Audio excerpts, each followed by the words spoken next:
আরও একটা পার্সেল চলে এসেছে, চলো এটাকে ওপেন করে নিই। আর আমি তো ভাবছিলাম এটা না একদমই আসবে না, মানে অনেকটাই লেট হচ্ছিল, যেহেতু আমার রিসেন্ট বিয়ে বাড়ি রয়েছে তোমরা তো সকলেই জানো, সেই জন্যই ভাবলাম যে যদি এটা না আসে তাহলে তো আমার একটু প্রবলেম বা অসুবিধার মধ্যে পড়তে হবে। তবে চলে এসেছে, চলো এটাকে একটু ওপেন করে দেখি যে কীরকম এসেছে, যেরকম আমি দেখেছি সেরকমই এসেছে কিনা।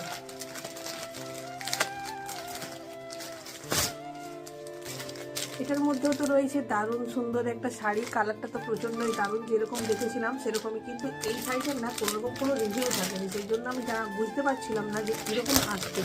তবে দেখে তো একদম দারুণ লাগে, যে খুলে দেখা যাবে যে কোয়ালিটি কেমন এসছে।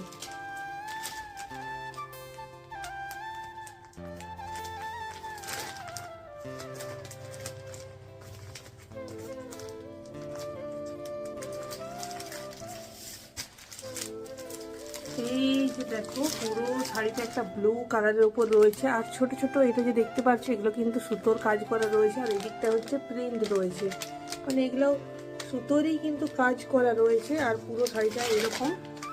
আর এই যে দারুণ সুন্দর একটা দেখো সাদা কালারের উপরে মানে পাড় দেওয়া রয়েছে,